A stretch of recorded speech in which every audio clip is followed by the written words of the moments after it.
দর্শক, আপনাদের প্রত্যেককে স্বাগত বাংলা ভিশনের বিশেষ আয়োজন যে কথা বলতে চাই অনুষ্ঠানে। আপনাদের সাথে আছে আমি মাহফুজুর রহমান এবং স্টুডিওতে আজকে আলোচনার জন্য উপস্থিত আছেন জনাব নাজবুল হক প্রধান, সাধারণ সম্পাদক, বাংলাদেশ জাসদ। আর কিছুক্ষণের মধ্যে আমাদের সাথে যুক্ত হবেন জনাব বদিউর রহমান, সাবেক চেয়ারম্যান জাতীয় রাজস্ব বোর্ড। প্রধান ভাই, আপনাকে স্টুডিওতে স্বাগত। আপনি জানেন যে আজকে গাজায় যে বর্বরতা বেশ কয়েকদিন ধরে চলছে, এটার সাথে সারা বিশ্বের মতো আজকে সারা বাংলাদেশে আসলে ব্যাপক বিক্ষোভ হয়েছে। আসলে এই মানবতার পক্ষে এই যে বিক্ষোভগুলো হচ্ছে, সারা পৃথিবীতেই হচ্ছে, বাংলাদেশেও হয়েছে, এইটার ফলে আসলে কি কোনো লাভ হয়? ধন্যবাদ আপনাকে। এটা আসলে কিছুক্ষণ আগে চিন্তা করছিলাম। আজকে আমি প্রথমেই এই প্যালেস্টাইনের গাজায় এই যে নির্বিচারে গণহত্যা প্লাস ডাক্তার পর্যন্ত তো অ্যাম্বুলেন্স পর্যন্ত রেহাই পায় নাই, সমস্ত এই যে হত্যা চলছে নির্বিচারে, এবং আমেরিকা তার 32 পার্টি দাঁত কেলায় হাসতেছে, আরও কিছু করুক। এই অবস্থা বহুদিন ধরেই চলতেছে, কখনো কখনো থামে, কখনো কখনো বাড়ে। আমরা ছাত্র জীবন থেকে যখন থেকে রাজনীতি শুরু করেছি তখন থেকে গাজার পক্ষে আমরা প্যালেস্টাইনের পক্ষে আমরা স্লোগান আমরা বলছি। বাংলাদেশে বরঞ্চ ধর্মীয়পন্থী দল জামাত ইসলাম, তাই না, তখন সেই সময়ে ইসরায়েল ইহুদিদের আক্রমণ নিয়ে কোনো কথা বলতো না। আর পরিষ্কার মনে আছে পার্লামেন্টে আওয়ামী লীগের ওই সময়, তাই না, পার্লামেন্টে একটা প্রস্তাব বিএনপি পাওয়ারে ছিল, সেই আওয়ামী লীগের প্রস্তাব নিয়ে আসলো, সেই প্রস্তাবটাকে তারা গ্রহণ করে নাই এবং ওয়াকআউট করছিল আওয়ামী লীগ। আজকে এটা ভালো লক্ষণ, বাংলাদেশ সমস্ত ফোর্স এক জায়গায় হয়ে একটা প্রতিবাদ করছে, এটা ভালো। কিন্তু বিষয়টা হচ্ছে যে এই প্রতিবাদ তাদের কর্ণ করে প্রবেশ করছে না। আমরা দেখেছি গাজাবাসীকে যেভাবে প্যালেস্তাইনিদেরকে যেভাবে ইহুদিরা, জায়নবাদী ইহুদি যেভাবে আমেরিকার সমর্থন মদতপুষ্ট হয়ে যেভাবে আপনার মানে হত্যাযজ্ঞ চালাচ্ছে, এটা অমানবিক বলেই শুধু শেষ হয় না। এটা পৃথিবীতে এটা মানবেতর মানে কোনো যুদ্ধ এই ঘটনা ঘটছে কিনা আমার জানা নেই। শুধুমাত্র গ্যাস চেম্বারে হিটলারের সঙ্গে কিছুটা তুলনা করা যায়, তাও হিটলার তো ধরে নিয়ে করছিল সবাইকে, না বোধহয় শিশু বোধ বাদ গেছিল বোধহয়। এখানটা তো কেউই বাদ যাচ্ছে না, এখানটা শিশুর থেকে শুরু করে কেউই বাদ যাচ্ছে না। এবং এই গোটা ওয়ার্ল্ড, আমার ধারণা গোটা বিশ্ববাসী বলছে, কিন্তু এটা কর্ণ করে আমেরিকার প্রবেশ করছে না, ইসরায়েলের ইহুদিদেরও প্রবেশ করছে না। তাহলে সেটার করণীয়টা কি? এখন তো প্র্যাকটিক্যালি এটা একটা যুদ্ধ, সেটাদের সমাধান নেই। কিন্তু যুদ্ধ তো কোনো বিষয়ের শেষ না, সমাধান না, আলাপ আলোচনা। তা আমরা মনে করি আজকের বাংলাদেশের প্রতিবাদ এর সঙ্গে সঙ্গতি জানাই। প্লাস আমরা মনে করছি গোটা বিশ্বের মানুষ, শুধু মুসলিমরা না, সমস্ত মানুষেই গোটা বিশ্বে আমি দেখলাম আজকে দিনে প্রতিবাদ হচ্ছে সমস্ত দেশেই। আরও মজার ঘটনা হচ্ছে, আমি দেখলাম এই যে নতুন ট্রাম্প যিনি আসলেন, আজকে বোধহয় ইউটিউবে দেখলাম আমি যে সমস্ত ছাত্ররা ফিলিস্তিন বিষয়ে কথা বলছে, ওদের বোধহয় গ্রেপ্তার বা দেশে ফেরত পাঠাবে এরকম একটা সিদ্ধান্ত নিয়েছে বা গ্রেপ্তার করছে। এগুলি আসলেই খুব নিন্দনীয়, খুব অমার্জনীয় অপরাধ করছে আমেরিকার মদতপুষ্ট ইসরায়েল।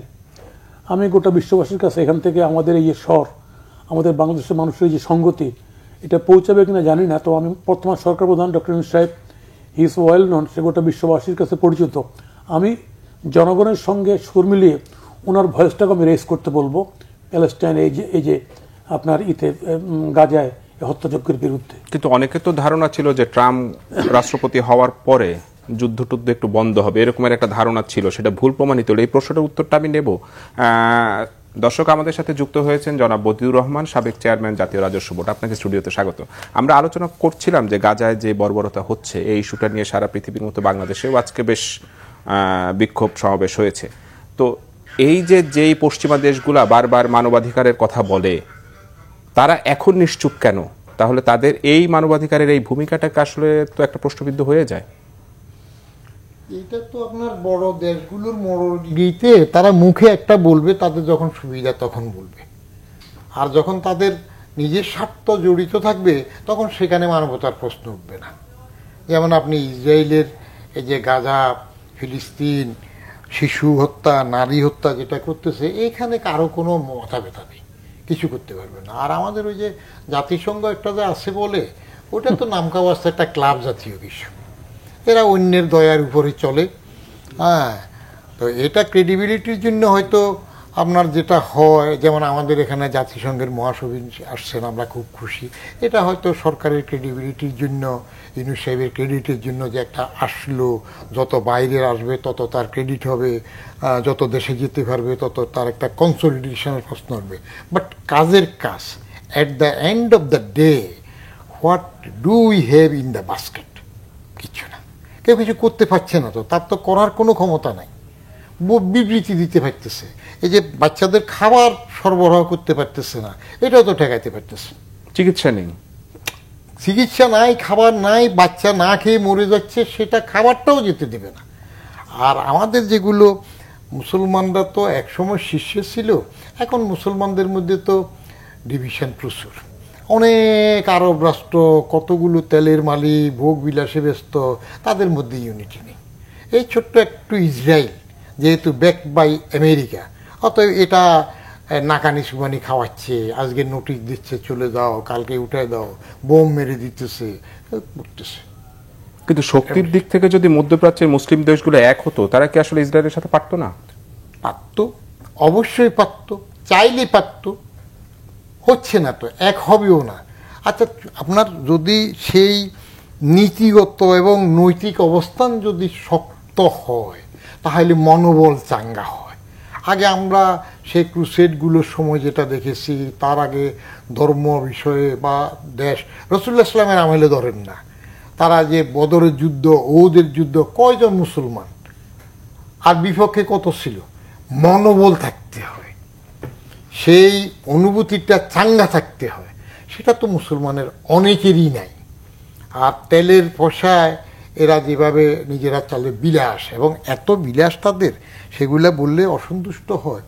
আমি প্রথম জীবনে সরকারি কাজে সাউথ কোরিয়া গিয়েছিলাম একটা ইন্টারন্যাশনাল ওয়ার্কশপে 1983-তে।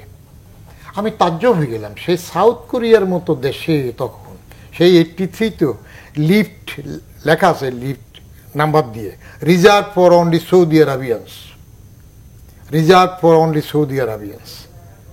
বিলাস, মোহ, সব রকম হচ্ছে। তো সে নৈতিকতা অবতনে কেমনি হবে? ওরা লাগাচ্ছে, তারা করতেছে, সিরিয়াকে নাস্তানাবুদ করার জন্য উঠে পড়ে যাবে। এর আগে আপনার ক এবং নয়ের লড়াই গেল, ইরাক ইরান, ক আর নয়ের লড়াইতে উস্কানি দিল, তারা সব দুই পক্ষ কত যুদ্ধ করলো। তো সেইখানে আপনি করবেনটা কি? এখানে প্রধান, আপনি বলছিলেন যে বাংলাদেশ সরকারের অবস্থানটা, আজকে কিন্তু বাংলাদেশ সরকারের পক্ষ থেকে বলা হয়েছে গাজায় যে বর্বরতা হচ্ছে এটা তীব্র নিন্দা জানিয়েছে এবং যুদ্ধবন্ধে জাতিসংঘের হস্তক্ষেপ তারা কামনা করেছেন এবং আন্তর্জাতিক সম্প্রদায়ের প্রতি আহ্বান জানিয়েছেন যাতে এই যুদ্ধটা বন্ধ হয়।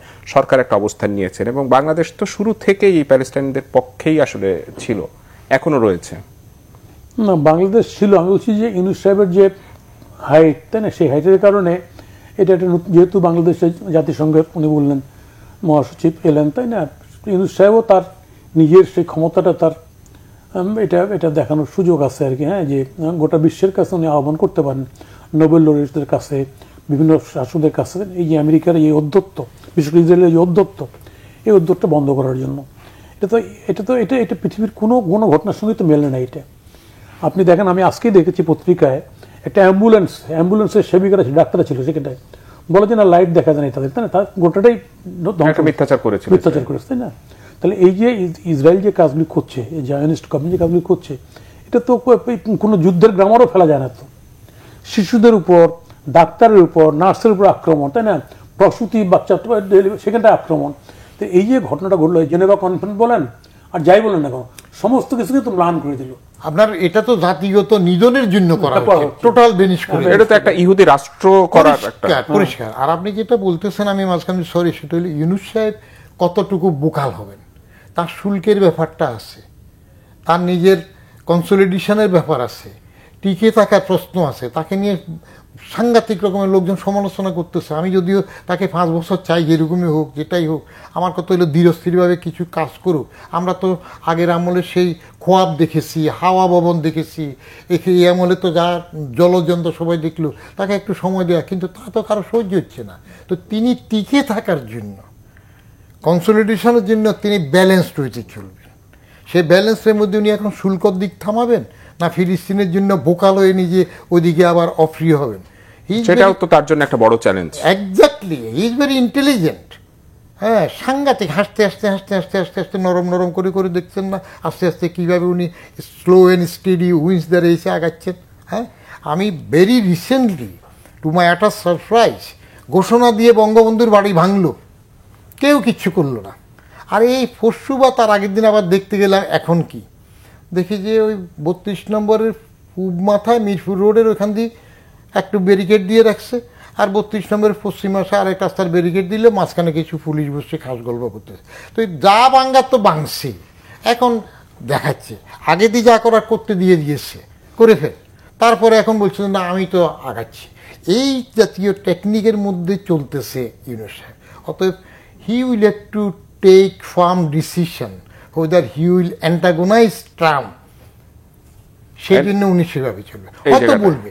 বাট প্রথমে আপনার কি মনে হয় যে এই গোটা পরিস্থিতি পেলে ইউনূস সরকারেরও খুব বেশি ভোকাল হওয়ার সুযোগ আছে, যেমন বদিউর রহমান বললেন?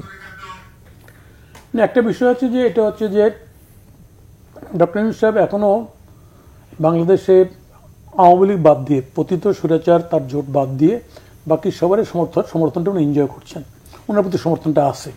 তো সেই ক্ষেত্রে আমরা ডক্টর ইউনূসের অ্যাসার্টিভ হওয়ার সুযোগ আছে এখানটায় সামগ্রিক বিষয়ে।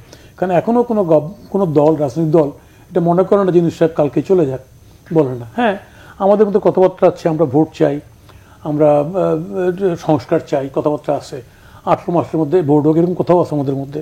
কিন্তু বাট এটাও ঠিক যে আমরা ইউনূস সাহেবের বিরুদ্ধে ওই পরিমাণ আন্দোলন করতে চাই না যে রাজপথে গরম করে দেন, বিদায় করে, নো, কেউ চায় না এটা।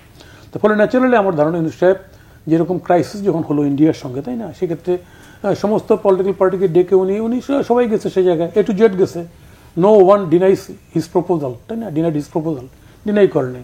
তো ফলে আমার ধারণা এখানটা, হ্যাঁ, উনি কারেক্টলি বলছে এখানটা। আমি তো মনে করি এটা এই যে বঙ্গবন্ধু 32 নম্বর বাড়িটা যে ভাঙচুর করলো, এটা তো এই আন্দোলন যারা করছে আন্দোলনটাকে কালিমালিপ্ত করছিল নিজেরাই।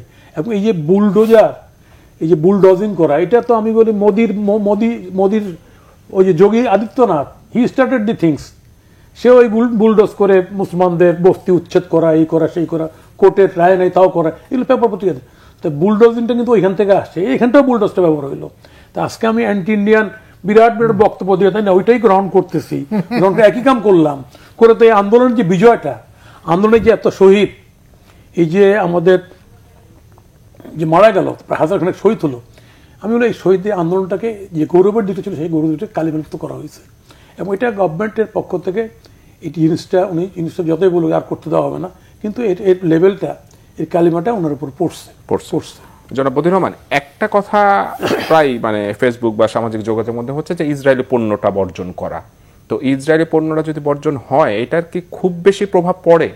আর আরেকটা বিষয় একটু জানতে চাই, সেটা হলো যে আজকে বিভিন্ন জায়গায়, দেশের মানে 2-1টা জায়গায় ইসরায়েলের যেমন কয়েকটা ব্যবসা প্রতিষ্ঠানে ভাঙচুর হয়েছে এই ইসরায়েলি ফিলিস্তিনি গণহত্যার ইসে, যেখানে বিনিয়োগ সম্মেলন চলছে।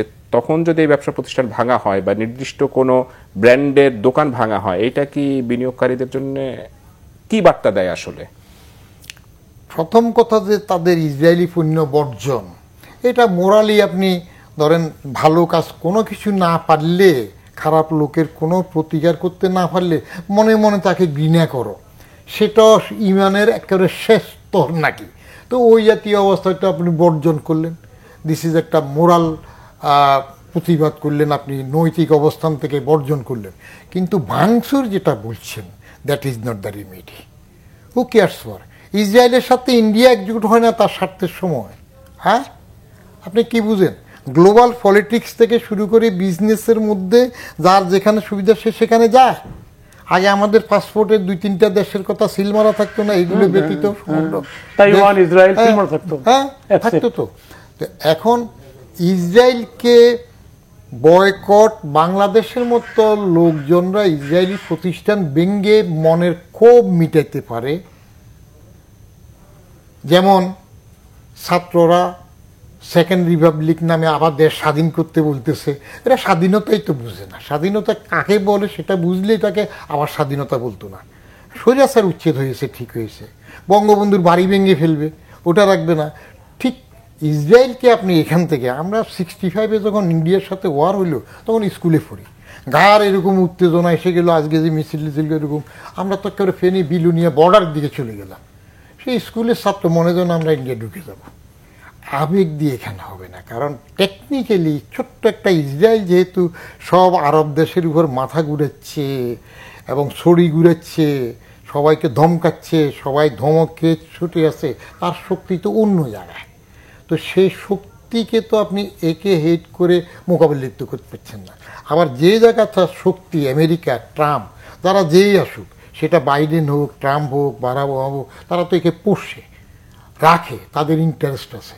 তো সেই জায়গাতে আপনি আবার ওই যে বললাম, এখন শুল্ক নিয়ে ইউনূস সাহেব সরাসরি কথা বলবেন, তো কথা বলতে গেলে তো আগে দিয়ে উনি এটা কড়া করতে পারবেন না। কড়া করতে গেলে তো ওখানে ধরবে, তুমি আমার এটা নিয়ে আবার এটা বললে এটা তো কড়া হবে না। তো ব্যালেন্স করে গরিব অনেক সময় অনেক কিছু মেনে চলতে হয়, এক। আর দ্বিতীয় হলো প্রফেসর ইউনূস, তিনি থাকতে চান, কিছু করতে চান, পারুক আর না পারুক, কারণ তার নিজের মধ্যে একটা প্রতিশোধ স্পৃহা আছে, যেটা উনি বললেন যাওয়ার কথা, জেলে চলে আসলাম বঙ্গভবনে, এগুলো হইল নিজের মনের থেকে স্বতঃপ্রবৃত স্বতঃস্ফূর্তভাবে বেরিয়ে যায় কি হচ্ছে। হাসিনা তার মামলাগুলো খালাস করে ফেলছে, ইউনূস এসে তারগুলো সেরে ফেলতেছে, এমনকি গ্রামীণের মধ্যে আপনার সরকারের শেয়ার কমায় ফেলতেছে। তো যে ওই চেয়ারে বসবে, সে কুর্সিতে বসলে সে তার কিছু কাজ করবে, আপনি দোয়া ফেরেস্তা পাবেন না। একজন জ্ঞানী বলছিল না যে 20 বছরের পর বাংলাদেশ আর ঝামেলা থাকবে না, কারণ হাসিনা খালেদা কেউ থাকবে না। তো সেই জ্ঞানী যখন চেয়ারে বসে তখন কি করে? তারপরও আমি তাকে 5 বছর চাই। কেন চাই? তিনি আশা দেখান, কিছু করতে না পারো, কিন্তু নিজের একটা এজেন্ডা নিয়ে তিনি যেভাবে করছেন। যেমন এখন বৈরাম খাঁ, অনেকে আমার জিজ্ঞেস করে কি ব্যাপার, আমি বলি আকবরের বৈরাম খাঁ তো একজন আছে, একটা বৈরাম খাঁ থাকাতে তো আকবর আবার তাগড়া হইয়া সম্রাট হইতে পেরেছে। তো এখন এই যে যারা আছে জানাফা, যেটা হইল জাতীয় নাগরিক পার্টি জানাফা, ওই মহিউদ্দিন তার কলামে লেখে জানাফ, কেন জানাফ লেগে বুঝি না, আকার দেয় না। এই জানাফার আমি রাজনৈতিক দলগুলোর বৈঠকে যাই, দাওয়াত পাইলেও যাই, না পাইলেও যাই। আপনার মাহমুদুর রহমান মান্না যখন প্রথম প্রেস ক্লাবে, আমাদের একসময় অ্যাটর্নি জেনারেল মারা গেল এরশাদের আমলের, তাকে সহ নিয়ে বড় বড় আরও নেতাদের নিয়ে প্রেস ক্লাবে প্রথম নাগরিক আন্দোলনের কাজ শুরু করলো। একটা দাওয়াত পেয়েছিলাম, যেভাবে কথা না গেলাম, দেখলাম কারা গেল, বদরুদ্দোজা চৌধুরী গেল, তার ছেলের বউর আছে বোধ সেই গেল কিনা।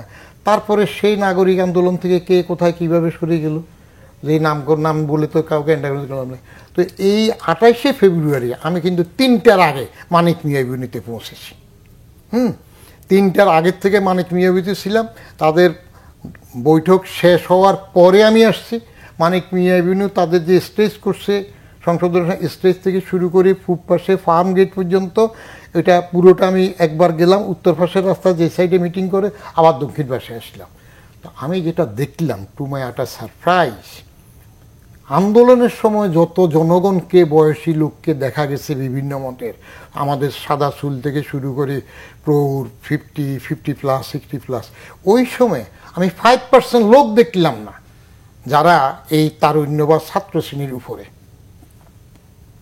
তাহলে এখন তার বৈরমখা কে হচ্ছে? এদেরকে বৈরমখা কে? তারা করুক। এবং আমি যদি বলি, আমাকে যদি অপছন্দ করে ইউনূস সাহেব তেমনি করে, ওই ইউনূস সাহেব নিজেই তো তাদের বৈরামখা হিসাবে কাজ করতেছে। যাক, আমি এই জায়গাটা একটু আলোচনা ফিরবো, ছোট্ট একটু বিরতি নিয়ে আসি। দর্শক এতক্ষণ দেখছিলেন যে কথা বলতে চাই অনুষ্ঠান, এই পর্যায়ে ছোট্ট একটু বিরতি, বিরতির পর আবারও ফিরে আসছি আলোচনায়।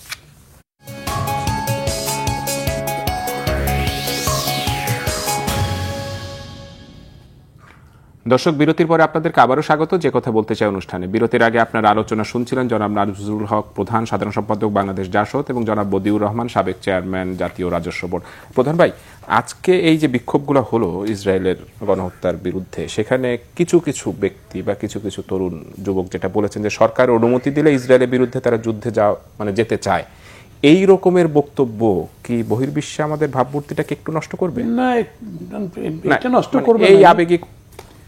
এর আগেও প্যালেস্টাইনদের পক্ষে বাংলাদেশের যুদ্ধে লোক গেছিল, আমাদেরই বন্ধু বান্ধব সেই সময় গেছিল, ট্রেনিং নিচ্ছে, যুদ্ধে গেছিল। এটা তখন তো প্যালেস্টাইনরা যুদ্ধই করতেছিল, ছিল সেখানটা যুদ্ধও করছে।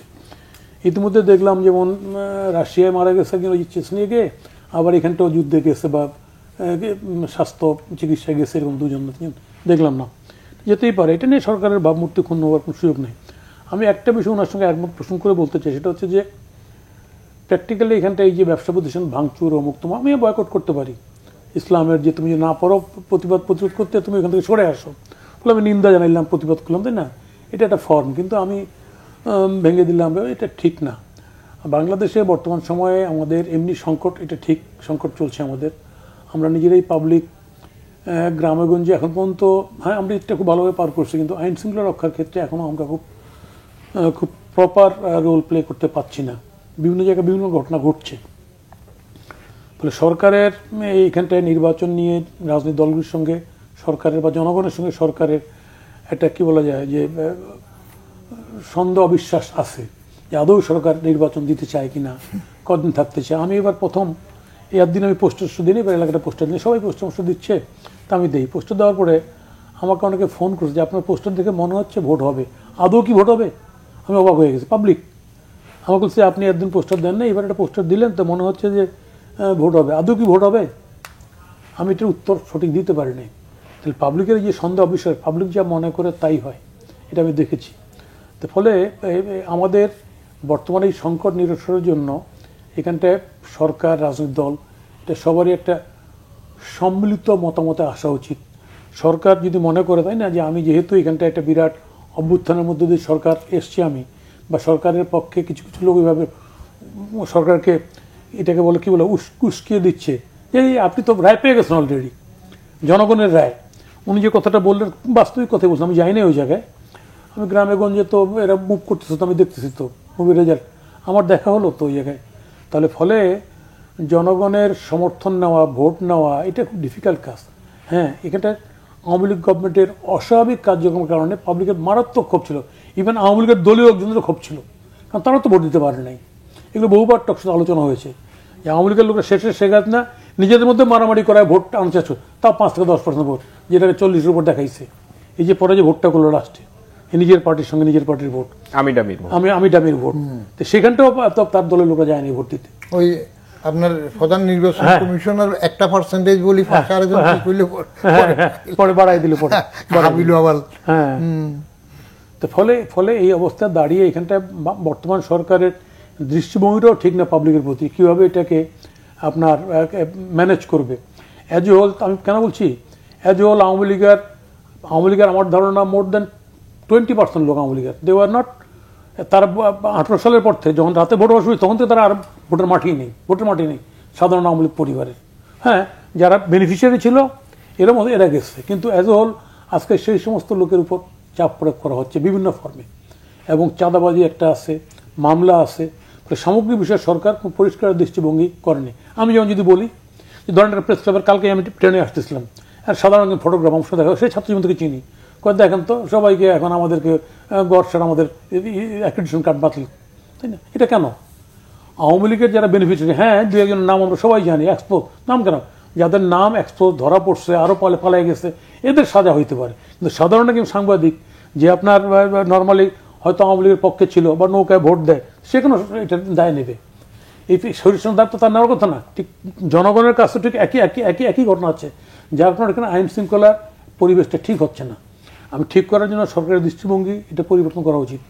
আমি আজকে বলতে দ্বিধা নেই, 71-এর মুক্তিযুদ্ধের মতো এত বড় ঘটনা তো ঘটে নাই, তারপর তো সেই ঘটনা দ্রুত তো আমি যে কথাই বলি না কেন, বঙ্গবন্ধুর সাধারণ ক্ষমা কোন কোন জায়গায় ক্ষমা করা যাবে এই বলে একটা দ্রুত সমস্যা সমাধান করতে তো সহায়তা করছে। এটা আজকে সেই সময় অস্ত্র সবার কাছে ছিল, অস্ত্র আমাদের কাছে অস্ত্র ছিল, প্রতিপক্ষের কাছে অস্ত্র ছিল, রাজাকারদের কাছে অস্ত্র ছিল না। তো সেই জায়গায় দেশটা তো একটা খুব তাড়াতাড়ি তো একটা ট্র্যাক, হ্যাঁ পরে আমরা রাজনীতি করছি, আন্দোলন করছি, সেটা আরেকটা আলোচনা। কিন্তু তাহলে এই বর্তমানে এই ক্রাইসিসটা, এটা 7-8 মাস হওয়ার পরে, এটা আজকে তো পুরনো কায়দায় দেখার তো কোনো সুযোগ নাই। এখনো বাড়িঘর আক্রমণ কেন হবে? বাড়িঘর আক্রমণ হয়, এই যে কুমিল্লা আক্রমণ হইলো। আমি বলছি যে ঘটনাগুলো ঘটতেছে, এটা সরকারের দৃষ্টিভঙ্গিটা পরিষ্কার না, স্বচ্ছ না, যার কারণে ঘটনাগুলি ঘটতেছে, সাহস পাচ্ছে। এবং এই ঘটনাগুলির থেকে কিন্তু বড় ঘটনা ঘটে যেতে পারে, যে ঘটনা ঘটলে কারো জন্যই মঙ্গল হবে না। এখন সরকারের তো এটা কন্ট্রোল নাও থাকতে পারে, সেটাও একটা বিতর্কের বিষয়। জনাব বদিউর রহমান, আপনার কাছে একটু জানতে চাই, সেটা হলো প্রধান ভাই যেভাবে বললেন যে আইন শৃঙ্খলা পরিস্থিতি নিয়ে ওনার উদ্বেগ রয়েছে, অর্থনৈতিক অবস্থা নিয়েও তো উদ্বেগ কিছুটা রয়েছে, বিশেষ করে সবশেষ মার্কিন যুক্তরাষ্ট্র যে শুল্ক প্রস্তাব করেছে আমাদের উপরে 37%। আজকে যদিও প্রধান উপদেষ্টা একটা চিঠি দিয়েছেন ডোনাল্ড ট্রাম্পকে যে আগামী 3 মাসের জন্য এটা স্থগিত করার জন্য। তো এই যে শুল্ক প্রস্তাব, শুল্ক আরোপ করা, এবং এটা তো আমাদের অর্থনীতির একটা চাপে ফেলবে। আবার যদি আমি আশার কথা বলি যে আজকে থেকে বিনিয়োগ সম্মেলন শুরু হলো, এই সব মিলে আমাদের অর্থনীতিটা কি কিছুটা চাপের মুখে পড়বে, না আপনি আশার আলো দেখছেন? আপনার অর্থনীতিটা আশার আলো দেখাবে বিনিয়োগ সম্মেলন বিডার যেটা হচ্ছে, এটার তো যে কোনো দশে বিনিয়োগকেও আনতে গেলে প্রথমে তারা ল অ্যান্ড অর্ডার সিচুয়েশন দেখবে। এই যে ধরেন এখন যেটা প্রথমে একবার বললেন ইসরায়েলের কিছু সমর্থনের প্রতিষ্ঠান ভেঙেছে, এটা তো একটা নেগেটিভ রিপারকাশন থাকবে। আমি টাকা খাটাবো এখানে, আমার লাভ নিতে পারবো কি না, টিকে থাকবো কি না, সেটা দেখার ব্যাপার আছে। অতএব আশার আলোটার চাইতে বড় জিনিস ছিল ইউনূস সাহেব এখন তার কনসলিডেশন চাচ্ছেন। তিনি আস্তে আস্তে নিজকে কনসলিডেট করতে চাচ্ছেন। ওই এর আগে তার নোবেল প্রাইজে তার পক্ষে লিখছে এরকম একজন কে আসলো না, কোন এক দেশ নামও জানি না, রামো টামো না কি একটা, সেটা আনলেন। উনি চীনে গেলেন, চীনে যাওয়ার একটা বেনিফিট পাইলেন। উনি চীনে যাওয়াতেই মোদির সাথে বৈঠকটা আর একটু ত্বরান্বিত হলো, ব্যালেন্স করতেছে। অ্যান্টনিও গুতেরেস আসলো, রোহিঙ্গা গেলেন, এবং রোহিঙ্গাতে কিন্তু তিনি পলিটিশিয়ানের মতো আচরণ করেছেন। ইউনূস সাহেবকে টুপি মাথায় আপনি অন্তত দেখছেন, টুপি মাথায় দিয়েছেন ইফতারের সময়, ঈদের সময় টুপি মাথায় দিয়েছেন। তাহলে this is going to be politicisation, আস্তে আস্তে সেদিকে আগাচ্ছে। যদি টিকে থাকতে পারে, ওনার ট্যাকটিকটা খুবই মারাত্মক, সাংঘাতিক ধীরস্থির মানুষ। আমি একবার পার্সোনালি, আমি তো ওনার সাথে একবারও ছবি উঠাই নাই, ওনার পাশাপাশি বসলেও ক্যামেরা আসলে আমি সরে যেতাম। উনি নিজে 3 মাস দেখে ফখরুদ্দিনের কাছে রেফার করছে, রাজি হয় নাই। কিন্তু পরে যখন ফখরুদ্দিন সাহেব 2 বছর কাটায় ফেললেন, তখন তার একটা বক্তব্য ছিল যে 2 বছরের কথা যদি ইঙ্গিত দেওয়া হতো তাহলে তো আমি যেতাম। তো এখন তিনি এই যে জুন, ডিসেম্বর না হয় জুন বলে, তাহলে ক্যালকুলেশনটা 2 বছর মিনিমাম হিসাব হচ্ছে। 2 বছরের পরেরটুকু নির্ভর করবে এখন যে সুরে যেটা করতেছে। আমি আরেক জায়গায় বলছিলাম যে যেই দেশে পণ্ডিত নাই, সেখানে এক মুখ্য পণ্ডিত বাচ্চাদের পড়াইতেছে, তালিমালি যাক দিন, তালিমালি যাক দিন, তালিমালি যাক দিন। এরা 6 মাস, 7 মাস, 8 মাস এটাই পড়ছে। তো এখন এই থেকে আরেকজন যাওয়ার সময় দেখে যে এটা 8 মাস ধরে, 6 মাস ধরে তালিমালি যাক দিন পড়তেছে। এই বললো যে এটা তো মুখস্থ হয়ে গেছে, এইবার পর এইটান করে খাবি কদিন, এইটান করে খাবি কদিন। এখন যখন হুজুর পরে আইসা শুনলো এরা নতুন সবক পড়তেছে, তখন চলে গেছে। সেঙ্গা তল তল গণকের, এটা গল্পটা বলেই দিই। গণককে রাজা জিজ্ঞেস করলো যে এই বছর বন্যা বর্ষা কতটুক হবে। গণক খুব গাগু পাবলিক, ধীরস্থির, শান্ত, সুন্দর সুন্দর কথা বলে বললো যে সেঙ্গা তল তল। এটার ব্যাখ্যা 2 ওয়ে হয়। যখন বর্ষাতে চেঙ্গা, ওই ঘাসের মুড়া সনজাতীয় ডুবে গেল বলে আমি বলছিলাম না চেঙ্গা তল তল, অর্থাৎ চেঙ্গা পানির নিচে থাকবে, তলে থাকবে। আবার যখন চেঙ্গার নিচে পানি রইল, বলছি না চেঙ্গা তল তলটা চেঙ্গার নিচে পানি যাবে। ইউনূস সাহেব ওই জাতীয় একটা পলিসিতে আছে। উনি যদি দেখেন যে বেশি চাপ হইতেছে, কম সংস্কার হইলে ডিসেম্বর, বেশি সংস্কার হইলে জুন, এভাবে কথা বলতেছে না। আর ওই যে বাজার আলী চলে গেছে, বাজার তো অস্থির হয়ে গেছে আসার জন্য, বাজার অস্থির হয়ে গেছে। এবং এত অস্থির হইল, এই একটা আমাদের এলাকার ওই যে কল্যাণ সমিতি টমিতি থাকে না, সেইখানকার সভাপতি হতো একটা আওয়ামী লীগ গেসা। তো ওখানে বিএনপি এসেছিল যে আপনি মান সম্মানে যেতে চাইলে পদত্যাগ করেন, ও আইসা গেল। চিন্তা করেন। আবার আরেক জায়গায় আওয়ামী লীগের কাউন্সিলরকে টাকা দিয়ে মসজিদের সভাপতি হয়েছে, কেউ বলে 3 লাখ, কেউ তা কিন্তু যাওয়া লাগে, কারণ সে ম্যানেজ করতে পারতেছে। তো এখন যদি বাজার যেটা বলে যৌক্তিক সময়, যৌক্তিক সময়, আমি আগে যৌক্তিক বলতে কি বুঝেন? এক চিমটি যৌক্তিক, এক মুষ্টি যৌক্তিক, না এইভাবে এক বেড়ের যৌক্তিক, না পুরো এরকম 2 হাত প্রসারিত করে যেভাবে ইউনূস সাহেবের সুন্দর ছবি, সেটা যৌক্তিক। যে যেটা পারসেপশনে নেবে বুঝবে। আমার মনে হচ্ছে ইউনূস সাহেবের সংস্কারের জন্য বাইরে থেকে লোক আমদানি করতেছে, বাইরের এক্সপার্টগুলো আনতেছে, এসব করে টোরে টাইম কিলিং করে করে উনি লোকজনকে সহনশীল করে নিচ্ছেন। এর মধ্যে যদি উলটপালট হইতে যায় তাড়াতাড়ি ইলেকশন দেবে, না হলে উনি আরও লিঙ্গার করবেন। কারণ উনি তো বৈরমখা হিসাবে কোনো জায়গায় গার্ডিয়ান আছেন, সেটাকেও তো উঠাতে হবে। প্রধান ভাই, আপনার কাছে তো জানতে চাই, যেটা বদিউর রহমান বললেন যে নির্বাচন নিয়ে আসলে একটা অনিশ্চয়তা, সময়টা নিয়ে আপনার কি মনে হয় যে এইটার জন্য রাজনৈতিক মাঠটা আবার উত্তপ্ত হবে, গরম হবে, রাজপথে কি আন্দোলনে নামবে রাজনৈতিক দলগুলো? না, একটা বিষয় হচ্ছে, উনি কারেক্টলি বলছেন, একটা বিষয় হচ্ছে জনমনে কিন্তু সন্দেহ বিশ্বাস আছে, কারণ সরকারের কথার মধ্যে ভিন্নতা আছে। এবং এই যে উনি ওনার যে দলের প্রতি ওনার সহানুভূতি উনি যেটা প্রকাশ করছেন বিদেশে, সেই দলের পক্ষ থেকে বলা হচ্ছে 5 বছর যেন ওনাকে দেখতে চাই। তাহলে আমি নিজে খেতে চাই না, কিন্তু অন্যের পাত্রে খাওয়া নাই বলে বলছি দেন, এরকম একটা প্রচেষ্টা তো আছে। এবং সেই প্রচেষ্টা যদি এক্সপোজ হয়ে যায় তাহলে ওনার যে ইমেজটা ক্ষতিগ্রস্ত হবে, এবং সেই ক্ষেত্রে এখানটা প্র্যাকটিক্যালি ওনাকে নির্বাচনের দিকে যেতে হবে। একটা বিষয় এখানটা বোঝা উচিত, সেটা হচ্ছে যে আজকে যে বড় দল আমরা যদি বলি বিএনপি বা জামাত, এনারা কিন্তু রাষ্ট্রীয় হিসেবে তো কোনো দল লোক নেই, তাই না?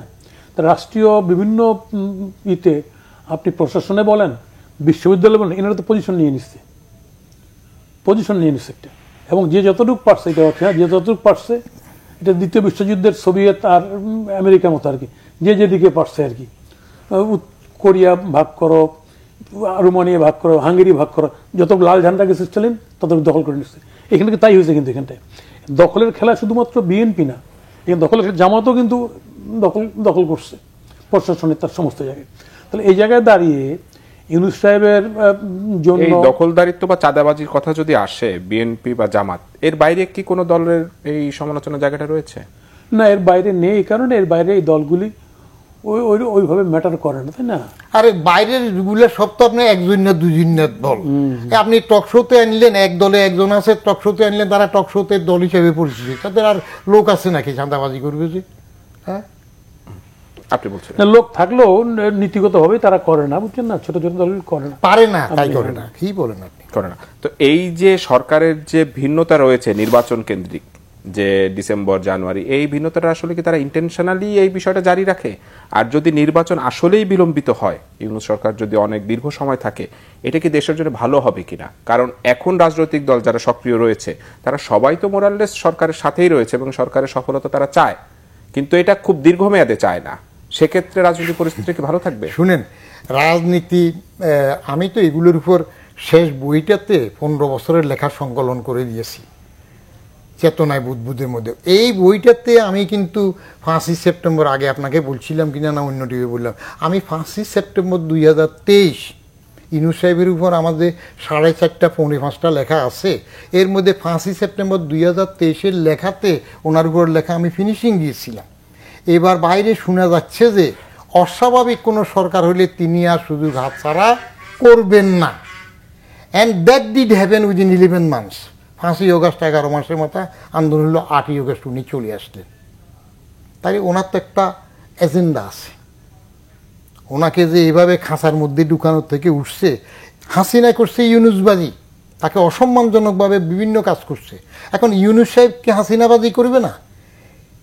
তিনি নোবেল লরেট হইতে পারেন, but he is not so great যে ওই হাসিনাবাজিতে যাবেন না। উনি সেটা করবেন, সেটা করতে হলে ওনার সময় দরকার, এবং সেটার জন্য টুলসকে যারা হাসিনাকে সরিয়েছে তারা আর বাকি রাজনৈতিক দল, এদের আগে একটা এজেন্ডা ছিল, তারা সব করে রব হাসিনা বনাম বাকি সব। তখন সবগুলো কেবল হাসিনা ফেলে দিতে হবে। এখন হাসিনা ফেলা পর্যন্ত তারা সব করে রব একসাথে ছিল। হাসিনা পড়ে গেলে এখন তো আর তারা এক থাকতে পারবে না, তারা নিজের ক্ষমতা আসতে চাইবে। আর রাজনীতিতে ইথিক্স তো নাই। War, love, business and politics, there is no ethics. পলিটিক্সে আছে, পাওয়ারে নাই, নাই ইথিক্স নাই। ইথিক্স যদি থাকতো, বঙ্গবন্ধুর নাস্তানাবুদ করে ফেললো না জাসদ করে? এরা যারা জাসদ করলো, রব, জলিল, তারা তখন কি করলো? ইয়াং জেনারেশনকে যে আজকে একটা লেখা দেখলাম পত্রিকা, এটা জাসদের সাথে কি এই নতুন জানাফার এদের কি মিল হবে কিনা, তারা যেভাবে আইডিওলজি উঠছে এটা হবে কিনা। আর সাংবাদিকরা, আপনার আজকে আরেকটা লেখা দেখলাম যুগান্তরে, আবার ফরমাইশি লেখা, দাসের লেখা শুরু হইল যুগান্তরে।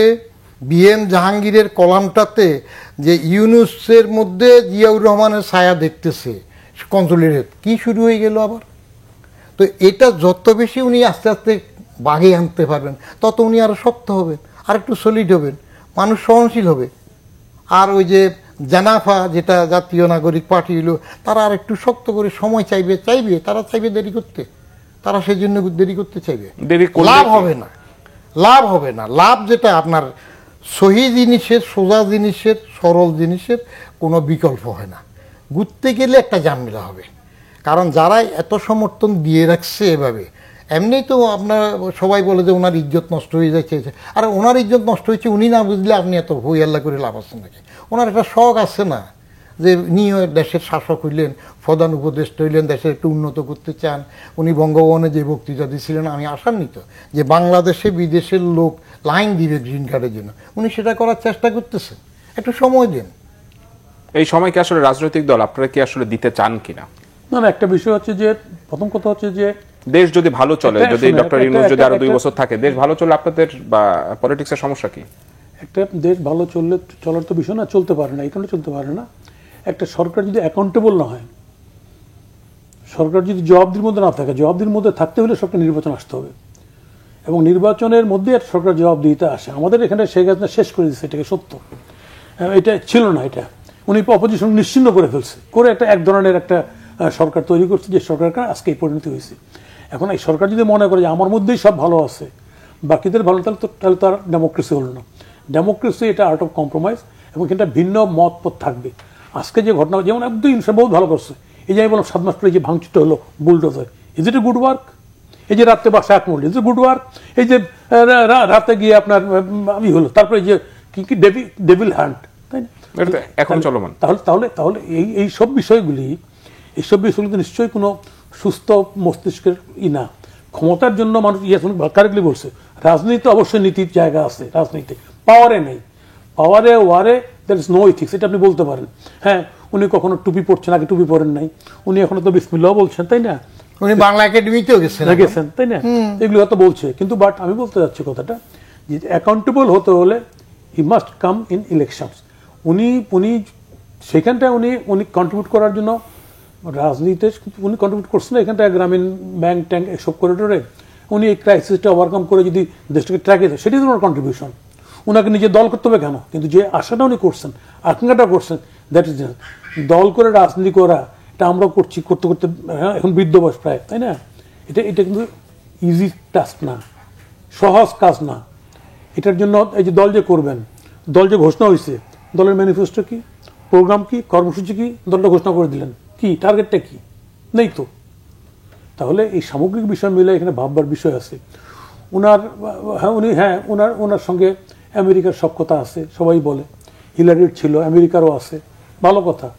সখ্যতার কারণে উনি হয়তো এখানটা ক্ষমতায় এসছেন, এটাও ভালো। কিন্তু তার মানে এই না যে জনগণের যে আকাঙ্ক্ষা, সেটাকে পদদলিত করে ওনাকে থেকে যেতে হবে সবসময়। ওনার উচিত জনগণের আকাঙ্ক্ষাটাকে স্যালুট করা, পাঁচটা বোঝা। আপনাকে মনে হয় যে অধিকাংশ জনগণ এখন নির্বাচন চাচ্ছে? জনগণ তো অবশ্যই নির্বাচন, কারণ জনগণ তো 15 বছর ভোট দিতে পারে না। জনগণ তো একটা সঠিক সুষ্ঠু ভোট দেওয়ার জন্য মুখিয়ে আছে, বাট সেইটা হবে কিনা সে নিয়ে সন্দেহ আছে, সেটা নিয়ে সন্দেহ আছে। আমার সময় একেবারেই শেষ। আপনাদের দুজনকে অসংখ্য ধন্যবাদ। দর্শক, এতক্ষণ দেখছিলেন যে কথা বলতে চাই অনুষ্ঠান। আজকের মতো এখানেই বিদায় নিচ্ছি। সবাইকে ধন্যবাদ।